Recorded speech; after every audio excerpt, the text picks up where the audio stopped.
នៅក្នុងវីដេអូនេះចង់និយាយថាអានេះគឺជា iPhone XR បាទនិយាយទៅគឺឡើងទៅ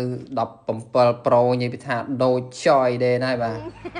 អែមស្រែមតែមកបាទដាក់តែ wallpaper ទៀតនិយាយពីថាខ្ទិះបែកខ្ទិះរបស់ XR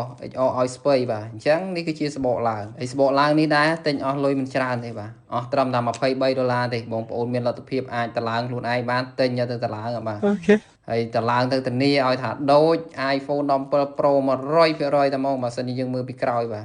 ហើយថាបើសិនជាយើងមើលចិត្តគីអំបិលសុតហ្មងអញ្ចឹងទូរស័ព្ទនេះគឺមិនមែនរបស់ភ្ញៀវយកមកឡើងទេគឺរបស់ខ្ញុំផ្ទាល់តែម្ដងបាទទិញ iPhone XR មកគ្រឿងមកដើម្បីធ្វើការតឡើងចែកជូនបងប្អូនមើលថាវាដូចប៉ុណ្ណាវាអែមស្រែមប៉ុណ្ណាបាទអញ្ចឹងគាត់ថាយើងមើលតែសបកមកផ្លែទៅឃើញថាអែមស្រែមបាត់ទៅហើយបាទមិនទាន់ឡើងផងមានអារម្មណ៍ថាស្រាវស្រើបត្រេកតាអាលពេញនឹងបាទហ្នឹងបាទអញ្ចឹងយើងធ្វើការដោះគ្រឿងវាមកបងប្អូនបាទធ្វើការដោះគ្រឿងហ្នឹងគឺយើងធ្វើការដោះអាខ្ចៅគូតខាងក្រោមមកចេញដើម្បីកោះយកក្រងចេញ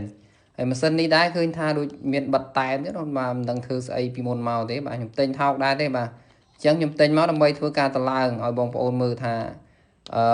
បងប្អូនមុននឹងសម្រេចចិត្តនៃការតឡើងតួទៅ iPhone 17 Pro ហ្នឹងវារូបរាងយ៉ាងម៉េចវាស្អាតប៉ុណ្ណាវាមាំប៉ុណ្ណាគឺខ្ញុំទុកឲ្យខ្ញុំអ្នកឡើងមុនបាទហើយចាំខ្ញុំនិយាយនៅក្នុងវីដេអូហ្នឹងហើយបន្ទាប់ពីខ្ញុំតឡើងបានមួយថ្ងៃទៅឃើញថាដូចវារៀងក្រាន់ដែរបងប្អូនបាទក្រាន់ជាងអាសបកមុនដោយសារវារៀងមាំជាងមកបន្តិចប៉ុន្តែបើថាឲ្យមាំដូចរបស់គេហ្នឹងគឺវាមិនមាំទេបាទអានេះបានត្រឹម7លើ10អីទេបាទគុណភាពរបស់វាបាទអញ្ចឹងយើងធ្វើការដោះគ្រឿងវាចេញមកបងប្អូនបាទយើងធ្វើការលើកបតវាចេញមកដើម្បីយក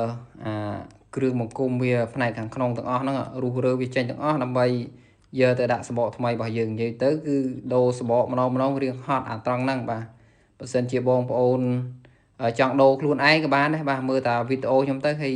មួលខ្ចៅតាមហ្នឹងទៅបាទចេះឲ្យតែយើងចេះចំណាំបាទសំខាន់ឲ្យយើងចេះចំណាំឲ្យទិញសបកត្រឹមតែ$23ទេបើសិនជាយើងយកទៅដូរកន្លែងគេវាអស់ខ្ទង់50ជាងអាហ្នឹងថ្លៃសេវាកម្មថ្លៃ